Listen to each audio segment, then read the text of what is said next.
मुझे डर नहीं लगता, अल्लाह की अजान का टाइम है, हम झूठ नहीं बोलूँगा, आज तक ऐसा महसूस, हाँ मरते मरते काफ़ी बार बचा हूँ। जो रस्सी आपने उसको बांधी थी, हाँ वो रस्सी निकल गई। उसके बाद मैं गया उसको बचाने। जब मैं उसको बचाने गया पीछे पीछे, तो ऐसा हुआ कि आगे बहुत तेज़ पानी था, वो उसको हमने साइड लाया पर मैं फंस गया। और मैं ऐसी जगह पे फंस गया, आगे एक खड्डा था, पत्थर के बीच में से पानी जाता था और उस तरफ से निकलता था। और वहाँ पे इंसान का मरना बिल्कुल तय था। मैं पड़ी में आधे घंटे रहा हूँ, कोई इंसान मेरे साथ नहीं था। कोई कुछ देता है जब आप किसी की डेड बॉडी निकालते हो? क्या परिवार कुछ देता है? आप यकीन माने कि जब इस कंडीशन, जब वो हादसा ऐसा कोई होता है, तो वो फैमिली उस कंडीशन में नहीं होती कि मैं उनसे मांगूं या वो मुझे कुछ दे। ये बड़ी अच्छी बात की। तो वहाँ पे इस कंडीशन, इस सिचुएशन में नहीं होते हैं वो कि मैं उनसे मांगूं या वो मुझे दे, क्योंकि उनको अपना लखते जिगर गया होता है। जब आप कश्मीर में गई, वो जो छोटा बच्चा आपने निकाला शोपियान जिला शोपियान के वो दुबजन वाले इलाके में, वहाँ पर जब आप पहली बार गए, जब आप उस नदी में आपने डूबना था, क्या महसूस हो रहा था? आज तक मैंने जितनी भी बॉडीज़ निकाली अपने चनाब रीजन में या कहीं और, उसमें यह था कि मैं अकेला पानी में उतरता था। पर कश्मीर में मैंने ऐसी यकजहती और लोगों में इंसानियत देखी कि आप देखिए हज़ारों के हिसाब से नौजवान मेरे साथ थे। चनाब खित्ते का वो नौजवान, जिस नौजवान को मैंने 2 साल पहले देखा था, और उस वक्त मैंने इस नौजवान को एक दरिया में देखा था और उस दरिया से एक डेड बॉडी को निकाल रहा था। मैंने उस वक्त ये समझा था कि ये नौजवान आम सा नौजवान है, ये नौजवान मछली इस दरिया से निकालता है, और मछली निकालते निकालते अब इस बात का भी एक्सपीरियंस हुआ है इस नौजवान को कि अब ये डेड बॉडियां भी धीरे धीरे निकालने लगा है। लेकिन मुझे इस बात का अंदाजा नहीं था कि यह नौजवान कहां तक जाएगा, और इस नौजवान का बोलबाला, और साथ ही साथ आज तक इस नौजवान ने इस चनाब नदी से लगभग 1000 डेड बॉडियों को निकाला है और उसके बाद उनके परिवारों को सौंपा है। हमजा शेख मेरे साथ है, और हमजा शेख की जितनी मेरे मुंह से तारीफ निकलेगी वो कम होगी, क्योंकि पूरा चनाब खित्ता तो इनको जानता है, लेकिन अब चनाब खित्ते के साथ ही साथ कश्मीर संभाग के लोग जानते हैं। अब हमजा शेख जिंदा दिल लोगों में जा चुका है, और वहां से अब क्या लाया है वापस, किन किन चीज़ों का एक्सपीरियंस इनको कश्मीर संभाग का हुआ है, सीधे मैं आपको हमजा शेख के पास लेता हूं। बहुत बहुत शुक्रिया अर्ली टाइम को वक्त देने के लिए। लगभग 2 साल पहले मैंने आपको एक दरिया में देखा था, लेकिन उस वक्त हमारी मुलाकात नहीं हुई थी। शुरुआत मैं कहाँ से करूँ, मुझे समझ नहीं आ रही है, क्योंकि शुरुआत में ही डर था, शुरुआत में ही खौफ था। दरिया में जाना कोई छोटी बात नहीं, वहाँ से डेड बॉडी को निकालना छोटी बात नहीं। मुझे आप ये बताओ कि परिवार क्या है, किस परिवार से आप ताल्लुक़ रखते हैं, माँ बाप क्या करते हैं, परिवार ने किस तरह से सपोर्ट आपको की, क्योंकि आम तौर पर इस तरह से माँ बाप अपने बच्चे को ऐसे दरिया में डूबने नहीं देंगे। सबसे पहले आपका शुक्रिया। तो आपका जो बोलने का तरीका है मेरे बारे में, मेरे काम को लेके, वो मैं 2 साल पहले देख चुका हूँ और मैं आपसे बहुत पहले मिलना चाहता था। ये मेरी खुशकिस्मती है कि मैं आपसे मिला, और वो वीडियो मैंने आज भी पिन करके रखी है कि आपने किस अंदाज में मेरे काम को बयान किया था। तो आप सब लोग जानते हैं कि मैं पुलडोडा में रहता हूँ, मेरा जो घर है वो चनाब के किनारे पे ही है।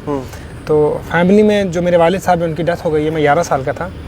तो उस चीज़ की वजह से जो कारोबार था मेरा वो चनाब में ही रहा। तो वहीं पे मेरा काम शुरुआत में ही काम चनाब से रहा। क्या करते थे आप चनाब में? मैं रेत वगैरह निकालता था चनाब से। बचपन में 10-11 साल का था, उसमें स्कूल की पढ़ाई भी साथ में की और फैमिली का भी थोड़ा लोड पड़ा, और रेत भी निकालता था चनाब से। वो आसान काम था, स्विमिंग आती थी तो वहाँ से निकाल के सुबह निकालनी थी, उसके बाद स्कूल जाना, वहाँ से उसको ऊपर चढ़ाना। तो इस चीज़ में मेरा कंटिन्यू चनाब के साथ 5-6 साल कंटिन्यू मैं चनाब में ही रहा। उससे मेरा स्विमिंग जो स्किल्स है काफ़ी मजबूत हुए। तो वहाँ पे डैम वाली सर आप देखें कि चनाब बहुत बड़ा है, काफ़ी दूर दूर से इसमें नदियाँ मिलती हैं, और जो भी हादसे होते हैं, चाहे जानवर हो, गंद हो, डेड बॉडीज़ हो, काफ़ी हो, वो सारी आके पुलडोडा में रुकती हैं। तो वहाँ पे बॉडीज़ को साइड लाना शुरू में किया। तो पहली बॉडी जब लाई मैंने, मैं 11 साल का था। अच्छा, 11 साल की उम्र में पहली डेड बॉडी निकाली। कौन था वो? वो मुझे पता नहीं था। बिना जान पहचान के, बस इंसानियत के नाम से मैंने काम शुरू किया कि ये इसके फैमिली तक पहुंचे, क्योंकि बचपन मेरा कजिन गया था दरिया में। अच्छा। हमें वो आज तक नहीं मिला। उसको उस चीज़ का माला बहुत ढूंढा। कितने टाइम तक ढूंढा उसको? हम आज तक नहीं मिला, आज तक ढूंढ ही रहे, नहीं मिला। तो वो दर्द क्या होता है अपनों को जाने का, और जब किसी की फैमिली का दरिया में होता है, किसी माँ का बच्चा दरिया में होता है, उन माँ पे क्या बीती है वो एहसास बचपन में हो गया था। तो ये कोशिश थी कि बॉडी किसी न किसी तरीके से उनके लवाहिकिन तक पहुंच जाए। तो आराम आराम से शुरू किया अपने एरिया में, अपने इलाके में बॉडीज़ निकालना, बिना किसी शाबाशी के, बिना किसी दिखलावे के। तो उसके बाद एक पहचान मिली लोगों में कि एक लड़का है जो वॉलंटियरी काम का फ्री ऑफ कॉस्ट काम करता है और उसको पानी में जाने का तरीका है। तो लोगों ने उम्मीद की और मैं काफ़ी जगहों पर रेस्क्यू करने गया अपने इलाके में। उसके बाद जब पहचान बनी आराम आराम से, फिर चनाब वैली से बाहर जैसे रामबन, अच्छा किश्तवाड़ से पीछे, फिर आराम आराम से जब एक पहचान बनी तो मैं रात को लगा जाने। रात को ना मैं रात देखा ना दिन देखा, तो आराम आराम। डर है हमजा आप में? जनाब मैं कहता हूँ कि इस काम में डर नहीं, अगर मुझे 1000 बार मरना पड़े तो मैं कहता हूँ कि मुझे पानी आप मैंने आपको सर्दियों में भी देखा है इस दरिया में। ये पानी तो बहुत ठंडा होता होगा नवंबर दिसंबर जनवरी में, कैसे इस दरिया में जाते, इस पानी में जाते? मैं कहता हूँ लोग तो परेशान हो जाते हैं, पर मेरे साथ तो माँ की दुआएं हैं। उन माँओं की दुआएं हैं जिनके औलाद, जिनके बच्चों को मैंने वापस करने वाला अल्लाह की ज़ात है। मैं तो एक ज़रिया हूँ, कोशिश करता हूँ। तो दूर से मुझे भी लगता शायद मैं नहीं कर पाऊंगा, पर जब मैं पानी में जाता हूँ उस टाइम तो अल्लाह की फजल से मुझे नहीं चलता पता कि ठंड हो रही है। इस चिनाब जो हमारा चिनाब है, ये जो चिनाब नदी हमारी है, इसमें गहराई कितनी है? बहुत गहराई है इसमें। मैं कहता हूँ 100 अभी इस चीज़ के ऊपर जो है वो काम किया कि मैं इसको देखूं कि गहराई कितनी है। इक्विपमेंट्स की कमी है, नहीं तो मैं उसका पूरा गहराई भी छान लेता। मतलब नीचे तक जाओगे? बहुत। अभी तो फिलहाल मैं 50 फीट तक जाता हूँ बिना इक्विपमेंट्स के। मतलब नदी में आप 50 फीट तक जाते हो? गोता में लगाता हूँ 50 फुट का गोता में लगाता हूँ, 40 फीट का, और 2.5 मिनट पानी में रहता हूँ मैं बिना सामान के। हाँ। तो कोशिश यही रहती कि इंसानियत के काम आऊँ, अपने लोगों के काम आऊँ। और ख़ास करके अब मैं जब कश्मीर में गया और हाँ, वो कहानी भी मैं आपसे जानना चाहूँगा, क्योंकि चिनाब खिते का आपका एक्सपीरियंस अलग है। आप डोडा में आपने काम किया, आपने किश्तवाड़ में जाके काम किया, आपने रामबन में काम किया, लेकिन जब आप टनल के उस पार जाते हो तो आपका एक्सपीरियंस अलग है। वहाँ के लोग, उनमें हमदर्दी अलग किस्म की है, वहाँ की इंसानियत। एक कॉल मैंने एक वीडियो डाला कि जो रेस्क्यू करना आना चाहता वो आए, और ऐसे भी लोग थे, और ऐसे भी लोग पानी में उतर रहे थे जिनको तैरना भी नहीं आता था। 4 दिन हमने रेस्क्यू किया और वहाँ की इंसानियत देख के लोगों ने मुझे हाथों पे, लोग आपके साथ रहे, लोगों ने मुझे जनाब हाथों पे रखा। मैं क्या, अभी भी मुझे कॉल आ रहे हैं, मुझे अपना नंबर हटाना पड़ा फेसबुक से, इतने फ़ोन अच्छा, आए हैं। ऐसे हालात बने। तो मैं कहता हूँ कि कपड़े नहीं फाड़े कोई, यहाँ से हमदर्दी, इज्जत। हाँ। मैं कहता हूँ हमदर्दी से, लोग बहुत हमदर्द हैं। और मैं कहता हूँ कश्मीर का कोई भी इंसान मुझे, मैं उसके हाथ चूमूँ उसके में। हाँ। इतनी हमदर्दी कश्मीर से मिली। तो मैं तो एहसानमंद हूँ कश्मीर के लोगों का, और उनके लिए हमजा हमेशा हाजिर है, कभी भी, जब किसी भी वक्त भी हमजा जब भी कश्मीर मेरी के लोगों ज़रूरत के लिए हाजिर हो, हो, मेरी जान हाजिर है। और मैं कहता हूँ कभी कोई हादसा ना हो, पर जब भी कोई हादसा होगा तो हमजा रात दिन नहीं देखेगा। उस दिन भी मैं रात को ही गया था, 2:30 बजे के करीब मुझे वहाँ से गाड़ी लेने आई, सुबह 7 बजे हम। लेकिन फिर वही सवाल कि हमजा को डर नहीं लगता है? ऐसी कौन सी चीज़, कौन सी ऐसी वारदात बीती है जिस वारदात से आपको ये डर खौफ खत्म हो चुका है? अब आप देखिए, हर चीज़ का तजुर्बा होता है। मुझे 11 कम से कम 15-16 साल हो गए। तो ये एक्सपीरियंस थोड़ा शेयर करना ऐसे पड़ेगा हादसे आपका। हुए हैं मेरे साथ कि मैं मरते मरते बचा हूँ। कोई ऐसा हादसा, मतलब कोई ऐसा वाकया जिस वाकये में आपको ये लगा हो कि जनाब अब यहाँ पर एंड है, यहाँ पर जान जा सकती बिल्कुल बिल्कुल। ये तो मैं कहता हूँ ज़्यादा नहीं, कोई पिछले साल की है? एक बात, वाकया आपने बयान भी करना है। एक पिछले साल की बात है। मैं आपको ताज़ी आपको बताता हूँ, एक वाकया बताता हूँ कि किश्तवाड़ की बात है। एक बोलेरो गई थी संदीप नाम से, डीप ड्राइवर जो हरियाणा से आए थे। उसकी जो रस्सी निकल गई, वो बह गया। वो जो बह गया तो मैं उसके पीछे चला गया, और पीछे चलते चलते वो डूबते सिलेंडर में, मतलब जब तक उन्होंने मुझे ढूंढा आधा घंटा हो चुका था। मैं पानी में ऐसे था, अल्लाह का नाम है, कल में पढ़ रहा था कि बस अभी यहाँ 10 मिनट के बाद द एंड है, यहाँ पे द एंड है। हाँ। छाती ठंडी हो गई, सांस लेने में काफ़ी तकलीफ हो रही होने थी। लगी। तब तक एक SDRF का जवान आया, ऊपर से उन्होंने मुझे रस्सी दी, और लोकल भी थे उसके साथ, और मैं ऊपर आया। हाँ।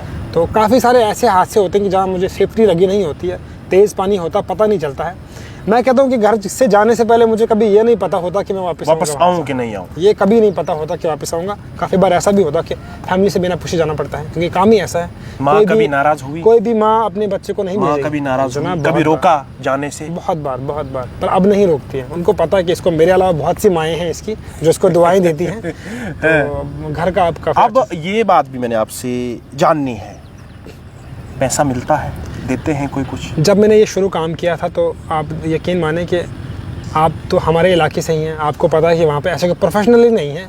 SDRF बहुत काम करती है अपने तरीके से, पर स्विमर नहीं उनके पास प्रोफेशनली जो डीप डाइविंग इक्विपमेंट्स लेके उतरे, वो बहुत करते हैं। मैं कहता हूँ SDRF के बिना हम काम नहीं कर सकते। मत पानी में उतरना मेरे सामने, वो नहीं उतरते हैं पानी में, बाकी जितना उनसे होता है। NDRF भी आती है, और मैं कहता हूँ जितना लोकल्स को एक्सपीरियंस होगा NDRF को नहीं होगा। वो आते हैं अपने हिसाब से करते हैं थोड़ा सा, पर उनको, उनसे भी वो जो एक्सपीरियंस चिनाब का है वो लोकल्स को ज़्यादा है। कि क्या मिलता है, तो उस टाइम तो उनके ऊपर पहाड़ होता है एक, तो मैं उस टाइम पैसे मांगूँ या मुझे पैसे की, मुझे ये मतलब मुनासिब नहीं लगता। और आप देखिए कि डीप डाइवर जो बाहर से आते हैं वो पेमेंट लेते हैं, 2-2.5 लाख रुपए चार्ज करते हैं। अच्छा, वो लेते हैं? वो लेते हैं जनाब, उनका प्राइवेट होता है ना। अब वो अगर वो हरियाणा से आते हैं या कहीं और से आते हैं, उन्होंने तो पेमेंट। चलो एक बात मुझे आप बताओ कि आज तक सबसे ज्यादा पैसा कहाँ से मिला है? मिला कहीं से? मैंने तो कहीं से पैसा नहीं लिया फिलहाल। हाँ, कभी ऐसा होता है कि कोई बाइक को तेल डाल देता है, इतना होता है। मतलब ये तो है ना, आना है आपने बाइक तेल, में तो कभी क्योंकि मेरा जो है काम, मैं कोई गवर्नमेंट एम्प्लॉय नहीं हूँ, मैं मजदूरी करता हूँ, हार्डवर्क करूँ। तो कभी कभार ऐसा होता है कि कोई बाइक को तेल डाल देता है, वो भी मैं शर्मिंदा हो जाता हूँ उस चीज़ पे कि मत डालें आप।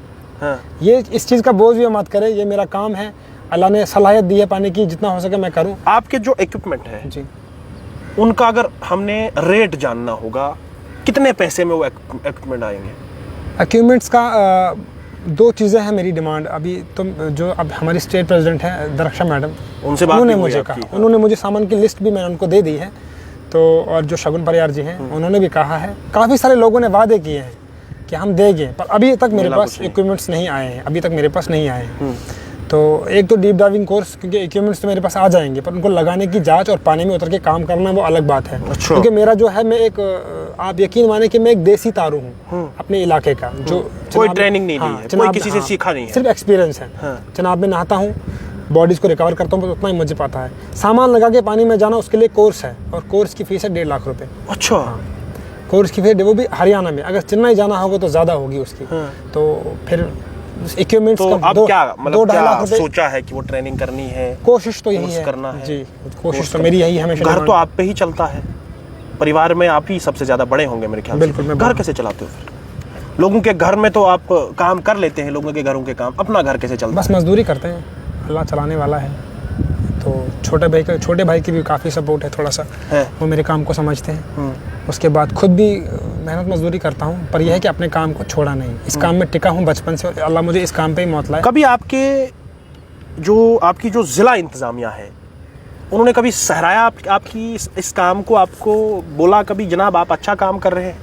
मुझे तो क्योंकि देखो, मैं खिलाफत नहीं करूँगा किसी, एडमिनिस्ट्रेशन हमारे साथ। हालांकि जिला लेवल पे आपको सहराना नहीं चाहिए, आपको तो उमर अब्दुल्ला साहब सहराना चाहिए। और मैं आज कह रहा हूँ उमर साहब को कि मेहरबानी करके हमजा के ऊपर नजर डालें। शाना बशाना एडमिनिस्ट्रेशन तो हमारे साथ होती है, पर मुझे कभी इस चीज़ के लिए अप्रिशिएट नहीं किया गया एडमिनिस्ट्रेशन की तरफ से कि हाँ भाई, मतलब वो तमाशा देखते हैं कि हमजा डूब गया। नहीं, काम जब भी सपोर्ट पे, जैसे बाई चांस बोट हमें लगती है, उसमें कभी ऑयल डालना होता है या कभी मुझे कहीं पहुंचाना होता है, तो एडमिनिस्ट्रेशन गाड़ी भेजती है या कहीं पहुंचा देती है, वो अलग बात है। पर ऐसे अप्रिशिएट नहीं किया। अप्रिशिएट अभी तक अप्रिशिएट मुझे मुदस्सिर भाई ने किया था सबसे पहले। मुदस्सिर कौन सा? बांडे। अच्छा, नौजवान है, नौजवान ही नौजवान को समझेगा। सबसे पहले मुझे मुदस्सिर भाई ने अप्रिशिएट किया था डोडा में, उसके बाद मुझे शक्तिराज परियार जी ने अप्रिशिएट किया। बिल्कुल किया। तो वहाँ से उन्होंने इक्विपमेंट्स का भी कहा, आज भी मुझे कह रहे हैं कि मैं इक्विपमेंट्स दूंगा। तो वहाँ से डोडा से फिलहाल 2 जगह से। नौकरी की कोई बात लगाई किसी ने, जनाब आपको नौकरी देंगे एसडीआरएफ में? बोला तो फिलहाल अभी है नहीं, कुछ किसी ने कोई बात नहीं तो मेरे कानों तक तो बात नहीं आई, कोई बात नहीं पहुंची। बाकी उम्मीदें काफ़ी सारी हैं कि मुझे लगता है काफ़ी सारे ऐसे लोग हैं, ऑफिसर हैं, जिनकी आंखों में है कि हम, दिखता है उनको कि हमजा काम कर रहा है, और मुझे लगता है वो अंदर से लगे हैं मेरे लिए, और शायद कुछ हो जाए। चलो, उम्मीदों पर दुनिया कायम है, और हम भी अपने इस मंच से जम्मू कश्मीर की सरकार को ये रिक्वेस्ट करते हैं कि मेहरबानी करके ऐसे जैसे नौजवानों के ऊपर नज़र डाली जाए, ऐसे जैसे शेरों के ऊपर नज़र डाली जाए, जिन शेरों की वजह से हमारी बहुत सी डेड बॉडियां जो हैं वो चनाब से निकल आई और परिवार तक पहुंची। हम ये गुजारिश करते हैं, हम ये जम्मू कश्मीर के, और ख़ास तौर पर मैं उमर अब्दुल्ला साहब को रिक्वेस्ट करता हूं कि मेहरबानी करके इनके साथ एक मुलाकात हो जाए, और मुलाकात में इनके साथ डिटेल्स में बातें की जाए, और उन बातों में इनको फ़ायदा भी दिया जाए। सिर्फ बातें नहीं की जाए बल्कि फ़ायदा भी दी जाए, इनको नौकरी जो है वो दी जाए। आपके पास एसडीआरएफ का डिपार्टमेंट है, उस एसडीआरएफ में आप इनको जो है वो अपॉइंट कर सकते हो, और अपॉइंट करने के बाद आपके डिपार्टमेंट का बोलबाला होगा, आपके डिपार्टमेंट का नाम ऊंचा होगा जब ऐसे जैसे नौजवान आपके डिपार्टमेंट में होंगे। बहुत बहुत शुक्रिया अर्ली टाइम को वक्त देने के लिए, बहुत बहुत शुक्रिया आपका, मेरी बात को लोगों के बीच रखने के लिए। चलो थैंक यू। अर्ली टाइम के साथ जुड़ने के लिए बहुत बहुत शुक्रिया।